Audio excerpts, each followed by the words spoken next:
All right, y'all. No hesitation. Let's have a conversation. Definitely gonna talk sports, but on this Sunday, man, all week there's three people that have been on my mind: Jasmine Crockett, Marjorie Taylor Greene, Candace Owens. They just keep popping up for me. They just keep popping up for me, and we'll take Marjorie Taylor Greene first. Like the 360 on where she was to where she is now is miraculous, to say the least. Okay? This isn't a bad session. I could probably sit here and talk crazy about it. That's not what this is about. We got enough division. Okay? And when people you feel start to see the light, the last thing you should probably do is engage them in a way that just repels them even more. At this time, if they shifted on their home base, they need at least an open hand to a discussion. So to understand. And to see her 360 on this, I mean, from the woman I heard talking about space lasers and all this whole other stuff, to where she is now, where it seems like she's very coherent in the situation about what's going on and sees it in a way that I've seen it. I'm not going to cut no corners with it. She sees it in the way that I've seen it. And for her to see it in that way, as far away as she was before, I got to talk to you. I got to know, how did you get here? I got to know how you got here. You know what I mean? And not in a venomous to jump on you way, but how you get here? How you go from where that was, Marjorie Taylor Greene, to here? You know what I mean? And it's not to ridicule you or jump on you, but I need to digest it, because it's like the antidote. You know what I mean? It's like with COVID, we're trying to figure out, the antidote for COVID. Well, we need to delve into that, patient zero, to find out what changed. How did she go from where she was to where she is? And what's her understanding now? And we're still not going to agree on everything. You know what I mean? We still going to have some stark differences on things. But I think understanding that level, for a person to come out basically and tell you that they were wrong, that what they believed in was wrong to believe in, and they don't believe in it anymore, you got to give that person some props. Because a lot of people aren't willing to admit that they made a mistake. They aren't willing to say, look, I was wrong. I saw it this way, I saw it that way, and that wasn't the way to see it. And I just think her 360 is something that should be studied, should be talked about, should be understood. You know what I mean? Because I think if you understand it, then maybe you can make other people making that move a bit more palatable, a bit easier, because some people are moving just because they don't want to be wrong. They don't want to admit that they fell for the okie doke. You know what I mean? And for someone to say, look, all that I invested in is trash. It's wrong. It's gone. That ain't what's hitting. You got to give her props. And then Candace Owens, someone. I mean, she was on stages and just flowered with accolades of, oh, you're great this, you're great that, oh, we love you, da da da da da.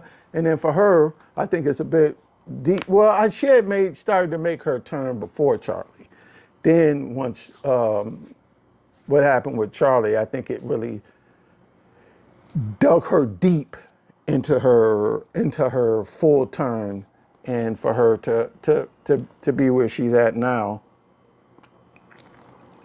Again, you got to give some respect to it. You got to tell somebody, I'm willing to listen. I'm willing to understand where you were to where you are now, and not heap disgust on you for it. You know what I mean? I think the antidote is what I'm looking for. I'm trying to find what pieces came together. Because the other thing is, everything they're saying now was exactly what was being said while they were in the glory of it. Like they're repeating the exact information that was given. Like all that they're saying now was stuff that was said to them, were courses of discourse before they went the way they went. Everything they're saying now was exactly what was being said during the process of them being with him. So I want to understand. I want to understand what was your true turning point, pun intended. What was your true turning point on the situation? How did you get out of there? How did you find your way to the yellow brick road? You know what I mean? So I think that's listen. If you were to put me in the room with those three women and let me talk to them, so to say, I'm not going to say interview, but just talk. I just think we all need to learn how to talk. And another reason I bring up Crockett, now Crockett was on, Jasmine Crockett, I don't want people to think I'm being disrespectful the way I say her name, that's just me. Now Crockett, I think she was already opposed, but I think the three of them in the room, I think what I want to see Crockett be able to do is be able, because no, she, listen, I believe, she didn't say it, I believe her disdain probably for the both of them was through the roof. And you probably couldn't put them in a room together without it going bad, but that's the problem with our country. We gotta stop being, we have to stop being those people. And we have to stop being those people for the younger generation, for our children, for our cousins, for our family, for the young people coming up. We have to stop being those people. We have to. I'm not saying she is that person, but at this point in time, she's a symbol of pushback, maybe toward them that is believed that wouldn't be receptive. And I think we all need to be receptive. I think we all have to take a course in, you know what I mean, backing up, going, okay, listen, I've gotten in fights with cats. I've put paws on them. I've done what I've done to them, okay? I'm one of them ones. I'm one of them ones. Nah, okay. But I've also been put in a situation where I had to sit down with them and be like, no, look, for the better good of this situation, we better work this out, or this ain't gonna do nothing but get worse. You know what I mean? So I'm not telling anybody to eat a bowl of cereal I wouldn't eat. You know what I mean? It's life. You ever ate life cereal? Pun intended. It's life. You know what I mean? So it is necessary to be able to sit down with people that you draw true enemies with, and be able to work toward the greater good in a situation, and be able to go, okay, let me hear what you have to say. Okay, let me tell you what I think could be bringing us closer in the situation, bringing us more healing in the situation, and not necessarily just be there to give them your venom. I'm not putting that all on Crockett. Don't think I'm saying it like that. I'm just saying at this point in time, if you were to put those three women in the room, she's going to be the symbolic of the one that's going to have the most push toward those two. So I'm just saying we all need to be able to understand that it's bigger than all of us. And it's going to take all of us in order to fix it. And we're not going to agree. We're not going to agree, and we're all the way. But some agreements have to be understood that we're not going to work there, but we got to work for the greater good, irregardless. And I always feel like that's why I've always been so big on hate. That's why I've always said we need to eliminate or outlaw hate in this country, because we can all disagree. And we could all have differences of opinion. But as long as those differences of opinion and those things aren't fueled by hate based on religion, race, I'm not talking about you just don't like somebody. I am talking about that. But I am talking about the pillars of hate, like religion, sexuality,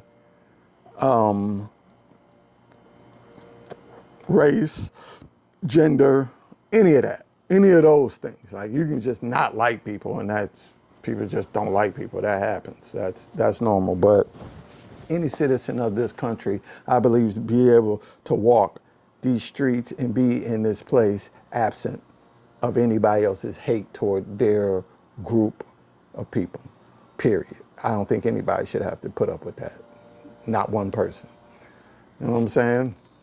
And the other thing, and your boy Pete, oh Petey Pete wanted to have a get together. Huh, Petey Pete, you wanted to have a get together?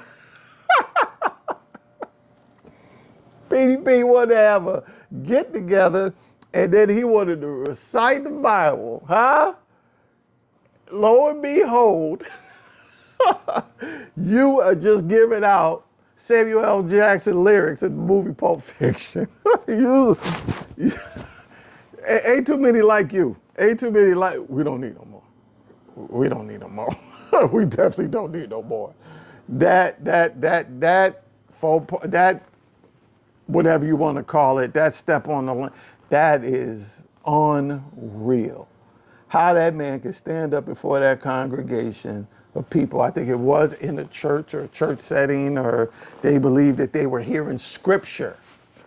And then you will know my name is the Lord when I lay my visions upon you. Really spit those bars? It's not funny, and then it's hilarious at the same damn time. At the same damn time. I mean, this man, what this man is in charge of, what he holds dominion over, and these are the types of mistakes and moves of idiocy that he makes is unreal. It's completely unreal. Under normal circumstances, you guys know like I know, that would have been the end of somebody's career. That would have been it. You would have been done on the spot. Over with. Done. Finito. Kabosh. Donaruski. It would have been over with. So I would definitely have to say, if anybody has been given more of a rope to say, or leniency for not being as astute or equipped at the job, being really at the task of tasking this, it is him. So I think when you throw out DEI things and you say stuff like that, you want to erase, I guarantee they're going to erase you. You can get rid of all the black soldiers you want to. I'm telling you right now, in the books, P.S., you are going to get it. Boy, you're going to be a blank. You ain't even going to be a blank page. They just go, who, Pete who? Man, man, you out of there. You out of there. And if you're not out of here, you are the poster child of what not to do. Don't do this is who you're going to be, bruh. Whatever you do, don't be Pete. That's what you're going to become when this is all over, man. I hope something happens, because at this point in time, you're still in charge of a lot of lives, a lot of people, a lot of futures. So I hope you do better for everybody's sake, I hope you do better. But if not, I'm here to let you know, man, the book ain't gonna look good on you. It is not gonna look good on you at all. It's gonna look bad. It's gonna look real bad. You will know my name is the law. And the finder of, and did you hear? And the finder of lost children. For you to say the finder of lost children in this administration is absurd, homeboy. Are you kidding me? Are you kidding me? I'm out. I don't want to talk about it no more. I'm out. PD, do better. Just do better. A lot of lives depend on you. Do better. A lot of babies, a lot of men, a lot of women won't go home based on some of the decisions you make, man. You gotta do better. Where this thing, because it was from a movie, is kind of funny. What's not funny is the absence of attention to detail about things. And for someone to say that y'all purposely, or then y'all try to say y'all accidentally hit that school in Iran, right? And you're like, oh, what was an accident? And then for you to do this, I mean, one of your accidents caused a lot of lives. This accident embarrassed you. What is the next accident gonna cost? What's the next accident, bro? Come on, man. You gotta do better, man. If you can't do better, then it means you can't do it. Do that. That's right. If you can't do better, then it means you can't do it. And save some people their lives. It's that big. It's that big. All right. What I got to say about the NBA. This playoff weekend, first weekend, I'm a little hurt. I was hoping Steph and them could sneak in there to liven it up a bit. Steph and them ain't make it in. Steph, they got their whips clipped by Phoenix. And then Phoenix over here getting their wings clipped by the Thunder. That's a rap daddy can. I don't think Boston gonna have no problem with Philly. Only thing that might live up to some of it, I'm hoping that who did the Magic play? Oh, the Knicks. Knicks look like they looked a little rusty against Atlanta, but I don't know. They look like they got Atlanta in a smash. I don't think they really tweaking on that Atlanta. So I don't know. But the one thing I was truly looking forward was LeBron James and Kevin Durant. And for the first game, for him to have a knee contusion from practice, Kevin Durant, and not make the first game. Big, I'm happy for LeBron. He get another check mark in the playoffs, you know. I'm happy for him being that, you know, he's definitely coming, you know, to the end of his time. But yeah, man, we need more. We definitely need more. We need some more drama. I don't know if the first round is going to give us the drama we're looking for. Second round, yeah. I think it's going to turn up. It's definitely going to turn up. But the first round, I don't know if we're going to get it. I definitely don't know what we're going to do. Embiid not playing. I don't know if we're going to get it in the first round, guys. First round playoff. Well, what would be something? The Lakers make it out. Lakers got one win. People was really calling Lakers to get swept, but KD didn't play. So we're going to see. But one thing that can do for LeBron and them is buy them some time for the mother boys to get back and getting people some confidence. Because let me tell you one thing about Smart. Smart ain't stupid, okay? He's seasoned in the playoffs. Smart is seasoned in the playoffs. He can show you, you will see a completely different player out of Smart. They start putting some wins together. He'll become somebody, you'll be like, where was this all season? I've been through it a million times with him. So that could turn into something special. So we'll see. We'll see.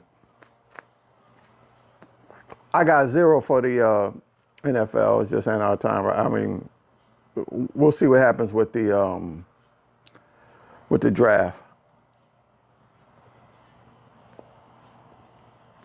I'm really not a draft hype guy. I don't get too hype off the draft. I need the people to start catching footballs and getting hit. You know what I mean? Everything looked good on paper. You know what I mean? I need to get it off of paper and get the real deal Spilz. So we'll see what happens.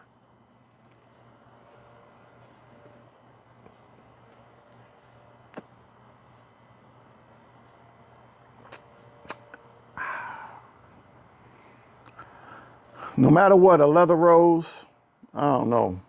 I need y'all to tell me if they're a better cigar than a leather rose. I'm sorry. That taste, the chill factor, I don't know, man. That leather rose, man, that is a one. That and the old fashioned rules my day. But y'all do me a favor. Let Jasmine Crockett, Marjorie Taylor Greene, and Candace Owens tell them they gotta come to the garage. Okay, we're gonna sit right here. It's hot in here. I got an AC. I'll turn the AC on in here. And we just need to kick it.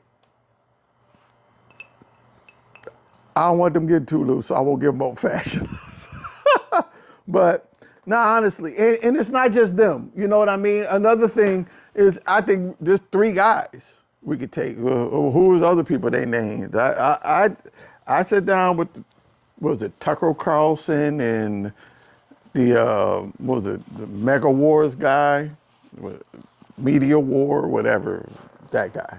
I'm not trying to be disrespectful. Alex Jones, yeah, them, and then I grabbed somebody in stark opposition to them, and then the fellas could sit down and have a talk. But the thing is, those are the kind of talks I think need to start happening. I think we gotta stop finding new walls to build. We gotta stop finding new walls to build to divide us some more. We gotta start building some walls that, not building walls, but building foundations and being able to have conversations with people who don't agree and finding ways to work toward an agreement and an understanding. And I think those things are always possible when you subtract hate. Hate's got to go. You got to get rid of hate. It's a disease. Kills everything, including people.